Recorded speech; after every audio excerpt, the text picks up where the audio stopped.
Hey everyone, welcome back to yet another deck profile. Today I have one specifically for you Kamen Rider enjoyers, and that deck is Inzektors. Inzektors came out in early 2012 in the Order of Chaos set, and have since been a crazy spam deck that floods the board with tons of Inzektors by using repeated Dragonfly effects. What the Inzektors specialize in is equipping themselves to other Inzektors, and they have specific effects when they're equipped.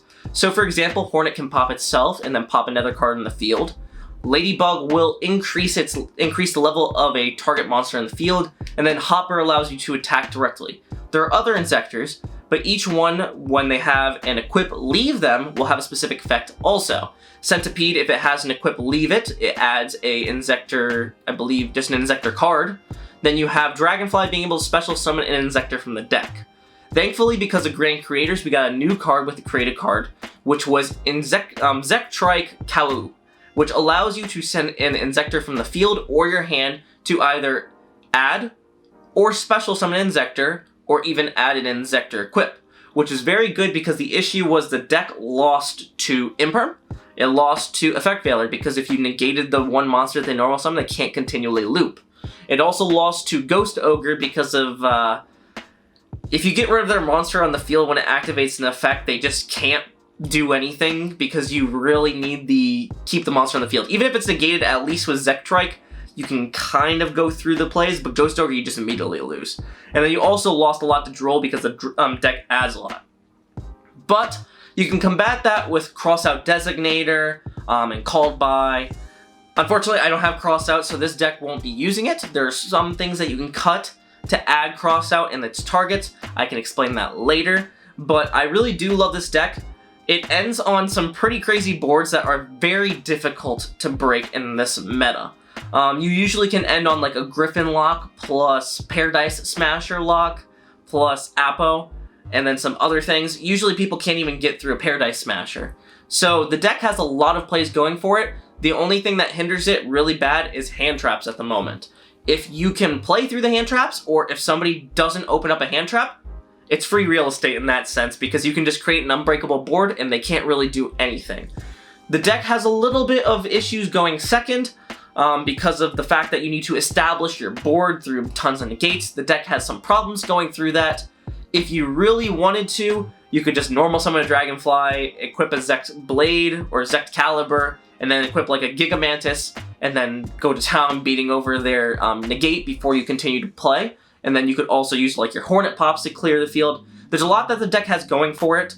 It is very, very high skill ceiling. I'm going to give that warning right now.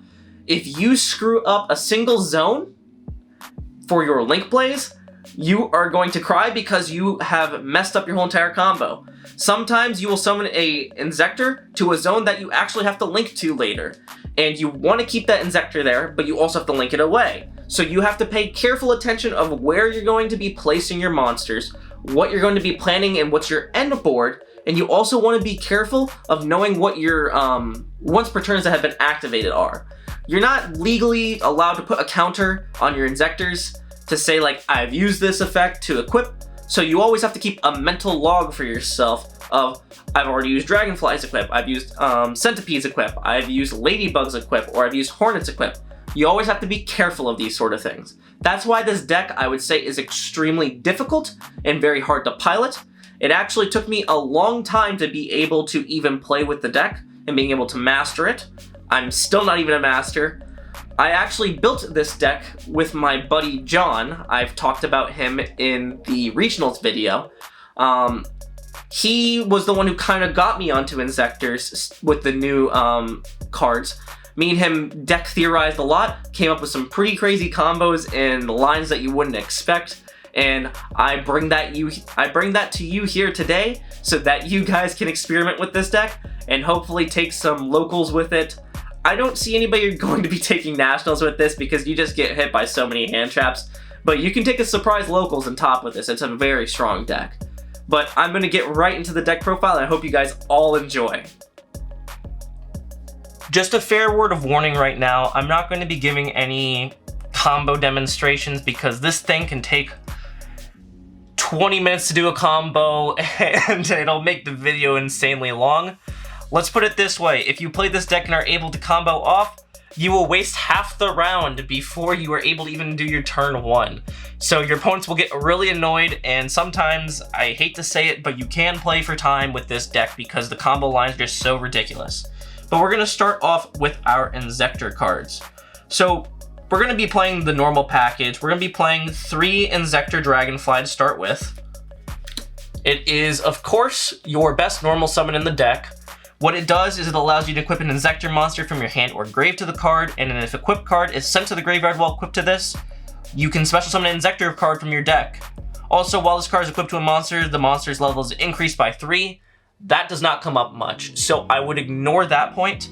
The main thing is you want to always leave this on the field. You want this to keep on being on the field or being able to get multiple copies onto the field, so you can keep on equipping monsters, then unequipping them, then specialing another Inzektor, and then you continually just loop constantly. Other than that, we're going to be running the 3 Inzektor Centipede also. This is like the pairing for it. What Inzektor Centipede does is it also allows you to equip the Inzektor from your hand or grave, but when it does, when an equipped card is sent to your graveyard, you're able to add an Inzektor card from your deck to your hand. What you can do is you can add a Zecticaliber, or you can add a Zektrike, and there's just a lot of different things that you can do with Centipede also. We're going to be running 3 Ladybug. Ladybug is good. I wouldn't normal summon it unless you have to. What it is it's probably the best Inzektor to have equipped onto a monster. If you have Centipede plus Ladybug, it's full combo. If you have Dragonfly plus Ladybug, it is also full combo, because you can keep on plussing. So for example, if you have Dragonfly plus Ladybug, you can activate Ladybug's effect equipped to the Dragonfly, unattach it, boost its level by 2, becomes a 5. Then you can special summon Centipede. Centipede equip the Ladybug, Centipede effect. You would use the Ladybug effect, detach, increase the Centipede to 5. Then what you could do is you would add the Zektrike. You can then send your Centipede for another Dragonfly. Dragonfly equip the Ladybug, make another level 5. You can just keep on doing these loops. However, Zektrike's only once per turn, so you want to keep that in mind. However, it is now the best add to add off the Centipede. If you get any of these 2 cards in your hand, or a way to these, it is full combo as long as you are not interrupted. As I said, the deck loses a little bit to interruption, and when I mean a little bit, I mean a lot, so you want to be careful with these sort of things. Other than that, we're going to be running 3 Inzektor Hornet. Hornet is not a good normal 2. It's the same issue that Ladybug has. It doesn't really have an effect when anything's unequipped from it. However, if it's equipped to a monster, it increases its level by 3, and it also gains the attack and defense equal to this card's attack and defense, so it gains 500 and 200. But the main effect of why you want to run the Triple Hornet is because you can activate its effect. It pops itself, pops another card on the field, and because you're popping a Hornet, it leaves the field, which could be attached to a Dragonfly, and then Dragonfly special summons another, like Centipede, Centipede equip Hornet, Hornet pop, Centipede add, and you can just like clear somebody's field entirely with literally only Hornets, which is why it's also pretty good going second. I like running 3 because I think you need better Inzektor names. Other than those, so those are like our main Inzektors, I would say. Other than these 12, you're also running 1 Inzektor Hopper. This card is trash, but it's an Inzektor name. What it says is once per turn you can equip an Inzektor from your hand or graveyard to this card. While this card is equipped to a monster, that monster's level is increased by 4. While this card is equipped to a monster, you can send this equipped card to the graveyard. The monster is equipped to can attack directly this turn. Other monsters cannot attack the turn you activate this effect. The reason it's bad is because you cannot activate its second effect to unequip itself during turn 1. Because you do not legally have a battle phase, you cannot unequip the Inzektor Hopper to make yourself attack directly because you can't. So Hopper is kind of bad. Even going second, its effect never comes up. The main reason we run it is because it's 1 name that you can special summon off the Dragonfly if you've already gone through all your plays. And sometimes a level 4 is necessary for different plays. I also forgot to mention, all the Inzektors are dark monsters, which is pretty useful for certain XZs that we're going to be running also later on. Other than Hopper, there's only 2 more Inzektors that we're running. we're running 2 Inzektor Giga Weevil, and we're running 1 Inzektor Giga Mantis. Weevil can equip itself from the hand, and so can Mantis, and then what it says is this card is sent to the graveyard while equipped to a monster. You can target 1 Inzektor monster in your graveyard, special summon that target. So Giga Weevil can actually special summon Giga Weevil back. It's a level 6, 6s come up sometimes, I wouldn't say too much. I would say Giga Mantis is better though, because what it says is if this card is sent to the graveyard while equipped to a monster, you can target 1 Inzektor monster in your graveyard and accept Giga Mantis and special summon this card. But this thing, when it's equipped to a monster, by its effect, its attack becomes 2400. So usually you can beat over things by using Giga Mantis. Giga Weevil just boosts defense. They are both once per turns, hard once per turns, unlike the other Inzektors which unequip themselves to the ones on the board. So these are like your 2 monster reborns. You just kind of want to be careful when you're using these because these are important for your extenders and for certain play lines. So you have to be vigilant of what you have used and what you haven't. So if you've already used your Giga Weevil, then you want to aim for Giga Mantis. That finishes off our Inzektor monsters in the main deck. We're going to be running also triple Inzektor Sword Zexcalibur.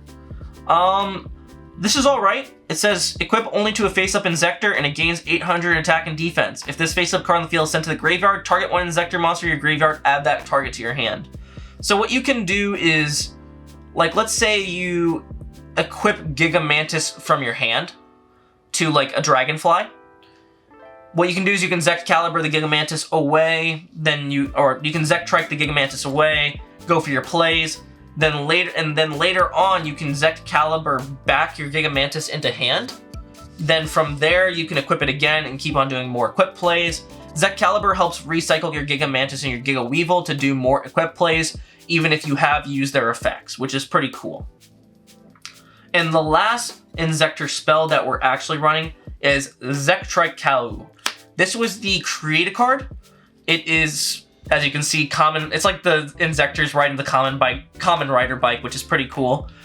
It's an insanely powerful card. It's always treated as an Inzektor card, and what it allows you to do is send 1 other Inzektor card from your hand or face up on the field to the graveyard, and then you can either choose 1 Inzektor monster from your deck and either special summon it or equip it to an Inzektor monster you control, or equip 1 Inzektor equip spell from your deck to 1 Inzektor monster you control.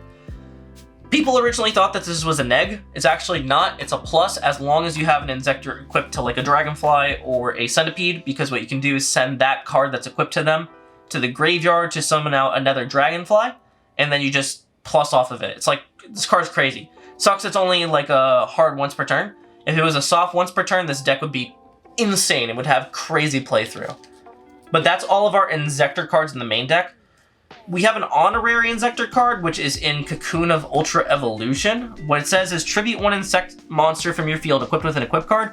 If you do special summon 1 insect monster from your deck, ignoring its summoning conditions. So, like, let's say that you have your Dragonfly, then Dragonfly effect to equip, and if they imperm you, like let's say you have a Giga Mantis or Giga Weevil in hand, what you can then do is equip the Giga Mantis or Giga Weevil. You can activate Cocoon of Ultra Evolution to tribute the Dragonfly that was equipped with the Giga Mantis to summon another Dragonfly. So it helps play through certain hands that are negated. And then also it says that during your main phase, you can banish this card from your graveyard and target 1 insect monster in your graveyard and shuffle it into the deck, then draw 1 card. You can only use this effect of the Cocoon once per turn. However, the other effect, I believe, is not a hard once per turn. So you can keep on using the evolution part, you just can't get the draw. Really good. I would say it's an honorary Inzektor card, to say the least. Now, that's most of like the Inzektor line. As you can see, it's a big portion of the deck. The other cards that we're running are things to help fuel the deck and allow it to keep on playing. We're actually running an Infernoble package, which is going to be 1 Infernoble Knight Oliver. We're running triple Heritage of the Chalice. And then we're running triple Durandal and 1 Joyeuse. So here's the thing. Heritage of the Chalice can search Durandal or it can search Joyeuse, which is pretty good. And then also it says if your Noble Knight monster equipped with this Noble Arms equipped spells destroyed by battle and sent to the graveyard, while it's card in your graveyard, you can add this card to your hand. That doesn't come up at all. the main reason that you want to, so the main thing is you can either add Oliver back from your graveyard with Chalice, or you can add Joyous or Durandal from your deck to your hand, which is kind of nuts. The main reason being that if we like normal summon a Dragonfly, and we have Heritage of the Chalice, we can Heritage of the Chalice. Then what we can do is we can equip the Durandal to the Dragonfly, then pop the Durandal to add Oliver, which will cause our Dragonfly to go off. Then we can special summon like a Centipede, and we can continue to try to do our plays, as long as you can equip other Inzektors. It's a really good engine. Joyous allows you to add Oliver back also, and then Oliver is actually a tuner. So what you can do is, and there's a funny line that I'll show in a little bit, Oliver can special summon itself out by sending an equipped card to a monster. So it says, well, you can only use each of the effects of Infernoble Knight Oliver once per turn. You can send one Fire Warrior monster or equip spell from your hand or face up to the field to the graveyard and special summon this card from your hand as a level 1 monster. So what you can do is you can send something that's equipped to like a Dragonfly or a Centipede, special summon this out as a tuner, and that actually allows you to have your Halkaline, which is the most important part. I don't know if Hulk's going to get banned on the next ban list. It really depends on, I guess, Punk uses the Halkaline. There's a lot of things that people are abusing Halkaline for with like Scythelocks. I think Hulk might get hit on the next ban list. Even so, if Hulk does get hit, Oliver and the Infernoble line is still worth it just for the fact that it can detach equip spells from your Inzektors and keep on plussing. Other than the, that's the Infernoble package. We're running a small B-Trooper package. I'm running 1 Sting Lancer, 3 Scale Bomber, and 1 Flying Sting. Scale Bomber allows you to special summon it as, once you normal or special, a insect monster. And it's basically a Ghost Ogre by tributing another insect if they activate a monster effect. It's not good, it's just an extender. Sting Lancer being a kind of hand trap in the deck, and then the Sting Lancer can add Flying Sting. The main thing is if you have too many monsters on the field, sometimes you'll just go into like absolute Hercules at your end phase, and then you can just summon out a Sting Lancer and set Flying Sting and have a negate, which sometimes is good. But it's a small package. If anything, I would cut this and throw in like 3 crossouts, 1 Droll, and like 1 Ghost Ogre. And that would really help the deck. I just don't own the crossouts right now. The last 2 cards that I'm running is Called by the Graves, because the deck dies to hand traps, and Vylon Sphere. My buddy John got me hooked on this. We were testing and we were thinking about, okay, what can we do with Hulk? So what you can do with Vylon Sphere is it says, if this card is sent from the monster card zone to the graveyard, you can pay 500 life points to target 1 face-up monster you control. Equip this card to that target. You can send this face-up card to the graveyard to target 1 equip spell in your graveyard. Equip that target to the monster this card was equipped to. So, funny thing, what you can do is, if you get your Halkaline off, so if you were to open Chalice plus Dragonfly and an Inzektor, you can summon Dragonfly, equip the Inzektor, de-equip it with Oliver, that special summons another Inzektor, and you can just keep on plussing, and I'll show you this line after I'm done with the extra deck. It's really funny. If Hulk is banned, you definitely don't need this. You literally just throw that out of the deck, because the only reason we're running this is for the Hulk line.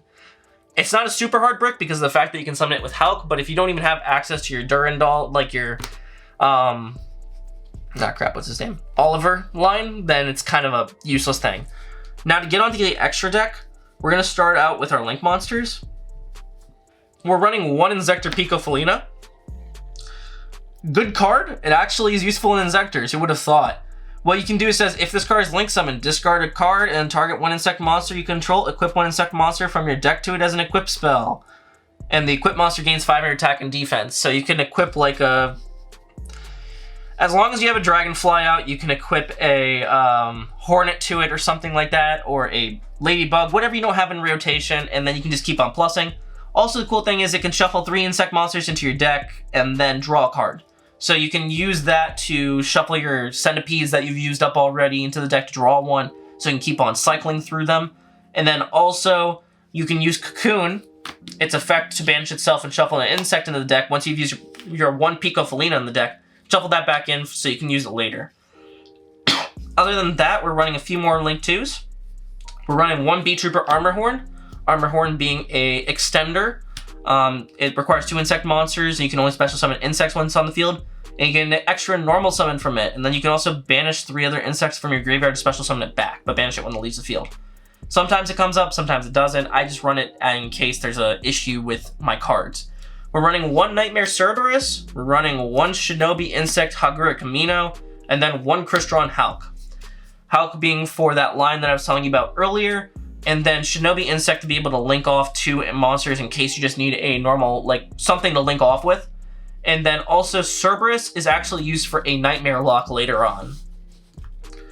So those are the Link 2s. For the Link 4s, we're running one Firewall Dragon, we're running one Giant B-Trooper Invincible Atlas, a Nightmare Griffin, and an Appaloosa. Appaloosa, you have so many materials. If somebody's planning to... if they want to nib you on end phase, then they're dumb because they don't know this deck. You would just make Appo as like maybe your 8th summon, and if they don't expect the Appo, then they just can't hand trap you from then on. Most of the time they would have used hand traps already, but it stops nib. And it's also good like going first play. Griffin can be co-linked many times, and it actually turns out that you can target a equip spell, so you can act either the Zek-Caliburs or your Heritage, the Joyus or the Durandal, and add them back. And then because this was co-linked, you would usually draw a card, which is pretty good. Invincible Atlas is just generic for insects. You have so many insects left over. If you want a monster negate, like a counter trap, then you would just summon out the Sting Lancer from it. And then Firewall Dragon, because you have so many co-links, you get a bounce 3 usually by the time that you do it. Or depends on how many monsters are co-linked. You can do like a bounce 2 or sometimes a bounce 3 depending upon the link zones.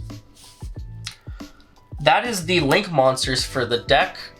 Pretty sure you guys could see them when I was put them out here. Besides the link monsters, we're going to be running for our XZs. We're going to be running one Steel Swarm Roach. We're going to be running one Raiders Knight. And those are our 4s. Steel Swarm Roach is pretty good. Let's put it this way. If Steel Swarm Roach, so it says during either player's turn, when a level 5 or higher monster would be special summon, you can detach one XZ material from this card and negate that special summon, and if you do, destroy it. Sometimes this destroys Sword Soul. Like, Sword Soul can't play through Steel Swarm Roach because you just negate the summon and then destroy it. So Steel Swarm Roach is really good against like Sword Soul, any synchro strategies, so Punk has a hard time against this when they go into like their Chaos Ruler and stuff. I was debating on one other card. So Steel Swarm Roach could be swapped out with a Evil Swarm Nightmare. Nightmare being when your opponent special summons a monster, except during the damage step you can detach one material from this card. Change that special summon monster to face down defense position. I was thinking about this for... what was it? I think it was DDD.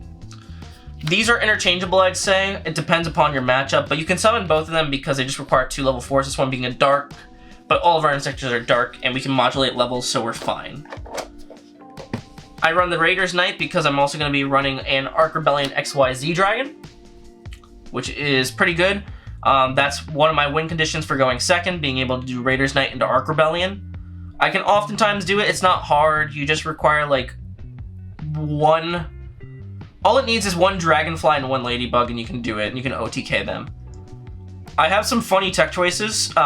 Not funny yet, but I'm running one Inzektor Exostag. It's a level 5 insect. You can detach one material from this card, then target one monster your opponent controls or in their graveyard, and equip that target to this card. This card gains attack equal to half the original attack of the in defense of the monster equipped by this effect. It's non-destruction or banishing. So basically, if they're indestructible, but they can still be targeted, this outs it, which is pretty cool. That's why I'm running it. I'm actually running a funny thing. Number 5 Doom Chimera Dragon. It is not good, but what it says is it requires 2+ level 5 monsters. And in this deck, level 5 is extremely easy to make because Dragonfly can equip like Ladybug, make it 5. And Centipede, equip, make it 5, do another dragon. It's very easy to put out like 5 level 5s on the field, depending upon how you play your zones correctly. And what this says is it says gains 1000 attack for each material attached to it. This card with material can attack all monsters your opponent controls once each. At the end of the battle phase, if this card battle, you can activate one of the following effects. Target one monster in your graveyard, attach it to this card's material, target one card in your opponent's graveyard, place on top of their deck. So the funny thing is what you can do is equip 5 monsters to it, it becomes a 5k UCT, and if they have like 5 monsters in attack position, just whack all of them. If it's not game, you rip their field apart, and then what you can do is just stack a brick on top of their deck, and then they'll usually lose by that point. Now, this card that I'm about to show you is my win condition for almost every single game, and that is number 67, Paradise Smasher. What Paradise Smashers it requires is 2 level 5 monsters, 2 or more. Once per turn during your main phase 1, you can detach 2 materials from this card. Each player rolls a 6-sided dice twice. The player with the higher total cannot activate monster effects or declare an attack until the end of the next turn. And then once per turn, if either player rolls a 6-sided dice or dice while this card has material, you can treat one of the results as 7. So it is actually a luck-based, very fun dragon, so VFD. The thing is, you want to have 3 level 5s on this, because if you have 3 level 5s, I think the statistic is you have like an 88% chance of winning, because no matter what, you'll make one of their numbers a 6. So unless they got 2 1s, they're still at a minimum of 7, so you just have to beat a 7. Most of the time, I've never lost a Paradise Smasher roll. It's not hard to win it. That's why this card's nuts. It allows you to basically just say like, okay, have fun, you can't do anything the next turn, and usually they'll just set and pass. That's usually my win condition for going first. If not, then what you can do is you can actually set up a, if this is the extra monster zone, you can set up a Nightmare Griffin with a Nightmare Cerberus luck. Cerberus, since it's co-linked to the Griffin cannot be destroyed by card effects, so they can't really out the Griffin at that point. And then they can't activate monster effects unless they are linked. So oftentimes they won't have a linked monster and that they just can't activate monster effects. And these are kind of big and are hard to get over. The deck has a lot of combo lines. It is very, very, very confusing and can be played in many different ways. I will show a very small combo to start with. And this is just going to be like why I'm running the Violon Sphere. So if I open Dragonfly plus, like, let's say not Hornet, and most of the time I would want to have a Ladybug, and then I open some way to my Oliver. So if I open these 3, then I can do the combo, and I will just show it to start it off with. So what you would do is you would normal summon your Dragonfly to equip Ladybug. You would detach Ladybug, boost this level by 2. Dragonfly would special summon an Inzektor. What you would do is you would then special summon Inzektor Centipede. You would activate Centipede, attach Ladybug. What you can do now is you can activate Ladybug, boost this to 5. Then what you can do is add Zektrikau. You can activate Zektrikau, send the Centipede to summon another Dragonfly. Off of this Dragonfly, you would say, okay, equip Dragonfly effect, equip set Ladybug. From here, you would actually detach Ladybug to summon Oliver, which would summon Dragonfly, which would cause Dragonfly to go off, summoning another Centipede. Centipede effect, attaching Ladybug. Ladybug effect, boost Centipede again. So now you have 2 level 5s here, these are 3, and that's a 1. So what you can do now is, I've already used this, and because I detached from Centipede, I can add an Inzektor card. So what I'm going to most likely do is add like a Gigamantis or something like that. Then you can use the Centipede plus the Oliver to link off into a Hulk. Hulk effect is going to summon out your Violon Sphere. Then what you can do is you can link off the Hulk plus the Violon Sphere into a Shinobi Insect, which would cause Violon Sphere to go off. And it says if this, because it's sent to the graveyard, pay 500 life points to face a monster you control, equip this card to it. And then what you can do is you can send this to the graveyard to target one equipped spell card in your graveyard, equip that target to the monster instead. from here, what you could do is you could basically like link these two off, go into a, oh, darn it. You're gonna go into a Inzektor Pico. I would discard Gigamantis, Pico effect, equip the Dragonfly, a Hornet. And then Hornet effect popping these two if you wanted. So what, it really depends. From here you have a lot of plays. You can pop the card, pop special, keep on doing your plays. You can oftentimes, once you finally get into your Zect Caliber and you get that off the field, then you would trigger your Vylon Sphere, sending it off the field to get your Zect Caliber back onto the Dragonfly. And then, like, for example, like if I had Zect Caliber in the graveyard from earlier, I could have done something with it. Hornet pop the Zect Caliber and they just keep on comboing. These lines are just so long and highly confusing. There's just so many ways you can play this deck. You just want to make sure that you don't overextend sometimes, because if you do and you don't plan correctly, you are definitely going to lose because you ran out of cards or you screwed up your zones. But that is the deck profile. I hope you guys enjoyed. Hopefully you guys can try this out and let me know your opinions in the comments. And hopefully you guys can take a locals with this. I'll see you guys in the next video with another deck profile. Currently, I'm just going to give you a heads up. I'm waiting for Darkwing Blast because I actually own the whole entire Ninja Core. So when Darkwing Blast comes out, that's getting a deck profile. And right now I'm also working on For Hires for Darkwing Blast. So when that set comes out, you guys are getting 2 crazy deck profiles also. Hope you guys enjoyed. Hope you guys liked a little bit of a spoiler, and I'll see you next time.